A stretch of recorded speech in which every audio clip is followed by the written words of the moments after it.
welcome back to the Patrick Regan Show here on the Libertarian Lighthouse Radio Network and News Talk 98.7 WOKI. Reaching back into the 90s for a song from a band called the Toadies. And Jay likes that song as well. Speaking of Jay, I promised him when we came back I would tell everyone that the reason the clip didn't play the last segment was Patrick's fault. Thank you very much. Just to clarify that. They have a little thing in the studio here you can plug into a laptop and it feeds the board in Jay's room. You plug the headphone output of your laptop into that and then you just play whatever you want off the laptop and he feeds it through the board and out onto the air. So usually I just come right here and plug it in. Came in today.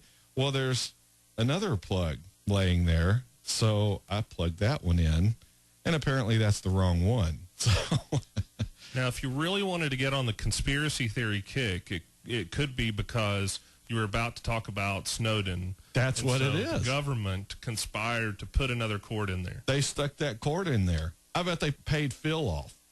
Might be. Phil or Halloran. They paid one of them off to put that in here and trip up Patrick. You know, I did see a black helicopter hovering overhead. Was there? Yeah. Yeah. Well, I didn't see Phil walking around in here, but he could sneak in. So, yeah. No, Phil was not down here. Don't call Phil on Monday. It was a SEAL team. It was SEAL Team 6.5. They're even more secret than the 6, SEAL Team 6. All right. Oh, this segment, I guess we should get into it here. You know, I want to just talk about something real quick. It's kind of esoteric, but I want to talk about it here. It's all this talk about government. Government's doing this. Government is trying to force Obamacare on us. Government switching out my feeds for my laptop. You know, you can't trust government, even though the president says you can, when I think he really means you should. Not that you can trust government, that you should. That's what he really means. Because, you know, it helps government get away with more if you trust it. You see, if you trust it, then you'll take its word that you need to give up freedom and liberty in order for it to protect you. Something a lot of Americans want, but in reality, government can't deliver. Security, that is. But anyway, with all this talk about government, have you really thought exactly what government really is? What is this thing called government? It's an abstract thing. It really doesn't exist except in our minds. It's like a corporation. It's nothing. Government is an agreement among people. If there are 5 of us and we all agree that I'm going to act for us in some capacity, then that's our agreement. It doesn't create some super being called government that no one can restrain. It's still just people. So all these congressional representatives, all these people in the administration who say, well, you know, you can't roll back Obamacare and, you know, you can't reduce taxes. This whatever government program is too hard to kill. That's all bullcrap. All you need to do is vote to kill it. And besides, if you aren't abiding by the Constitution, you shouldn't be able to do it anyway. The states and the people, and ultimately the people, don't have to listen to the federal government if it's acting outside the Constitution. That's a little thing called nullification. We covered that on this show. And we're going to cover it a lot more in depth on a future debt. Boy, I can't speak. We're going to copy it a lot more in depth in a future show. But real quickly, let me read you something from the Constitution, that crazy document we're supposed to be going by. Article 6, Clause 2 of the Constitution states, quote, this Constitution and the laws of the United States, which shall be made in pursuance thereof, and all treaties made, or which shall be made, under the authority of the United States, shall be the supreme law of the land, and the judges in every state shall be bound thereby. Anything in the Constitution or laws of any state to be contrary notwithstanding. And what that is, that's the supremacy clause. But notice what it states. This Constitution and the laws of the United States, which shall be made in pursuance thereof. Thereof what? The Constitution. The laws of the United States, laws passed by Congress, if these laws are made in pursuance of the Constitution, that meaning carrying out the Constitution. So if a law is made that doesn't carry out the Constitution, then it isn't the supreme law of the land. You see how that works? If Congress passes a law carrying out the Constitution, meaning it works, it passes the test that this law is allowed by the Constitution. So somewhere in that document, it will say, Congress can do this. If it says that, then it is the supreme law of the land.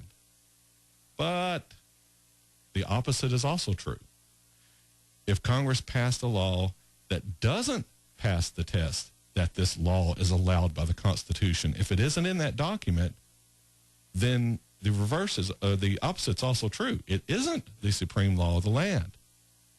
Now, kind of drive this point home, if it's spelled out, Congress can do something in the Constitution, then the law applies to everybody.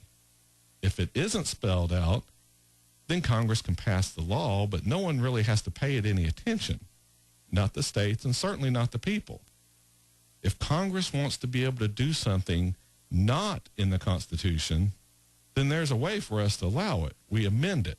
We specifically say Congress can do this thing they're asking permission to do. This whole business of having to go to the Supreme Court to determine whether something is allowed is ludicrous. Does it say it in the Constitution? No? Then it's not allowed, plain and simple. That is a power reserved to the states and ultimately to the people. That's the 10th Amendment. The powers not delegated to the United States by the Constitution, nor prohibited by it to the states, are reserved to the states respectively or to the people. That's the text of that amendment. What it's saying is, powers not listed are the states. If the states don't address it, then it's us. But we have this big power grab by the federal government. These people, that's the federal government. Remember, that's really what government is. It's a group of people. So we have these people who are acting outside the rules we laid down that they have to follow. And when we catch them breaking the rules, we're told, hey, it's okay. We told ourselves we could do it. So, next time I'm caught speeding, can I say, hey, it's okay. I told myself I could do it. I decided I didn't want to follow that law, so I voted with myself and agreed that it was okay to break it. Doesn't matter whether the rules say I can decide that for myself or not, or even if I have that authority. Well, I did it anyway. It's the same situation with the government. We decided we could spy on you. The Constitution doesn't allow it. Well, that's okay. We decided it was okay. We gave ourselves permission to break the rules that you, the American citizens, gave us. Interestingly enough, the rules we swear to uphold and defend. We didn't like one aspect of them, so we just decided not to abide by them. And we, the citizens, are not supposed to be offended by this. And apparently we're not. We aren't demanding Congress stop all of this. We aren't ringing the phones off the hook in Washington screaming at our representatives. Polls show only 37% of Americans think Obamacare is a good idea.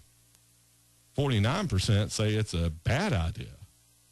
But are those 49% calling their representatives? Are they showing up at town hall meetings and demanding answers, demanding their congressional representatives repeal this unconstitutional law? And if you don't know the answer, it's no. And, you may ask, Patrick, how can you be so sure? Because if those 49% were all calling their representatives, then Obamacare will be repealed within the week.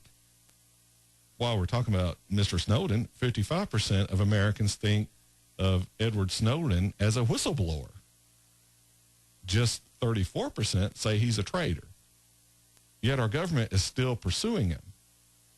So if those 55% were calling Washington, demanding that they stop screwing him over, demand the government stop all spying immediately, we'd be done, no problem. But, I'm not stupid. It's not going to happen. This is why I push and scream and almost literally beg you to call your people in Congress. If you aren't letting them know you're mad, then they figure they can just do whatever they want. Just look at the whole IRS scandal and this spying scandal. They're counting on you to not remember anything they've done when election time rolls around. And unfortunately, that's what happens. Or if you do remember it, you just vote your party. That's all that matters. Whether or not this party person is voting away your rights and liberties. And pretty much they all are. That doesn't matter. What's matter is get that Democrat or Republican into office. That's what's important. And that, unfortunately, is what is on too many people's minds. All right, we're up on the half-hour break already here on the Patrick Regan Show, just blowing along through here. When we come back, we'll talk a little bit about some more on this spying thing and the Prime Minister from Luxembourg. And if we get to it, we'll talk about me preaching too much.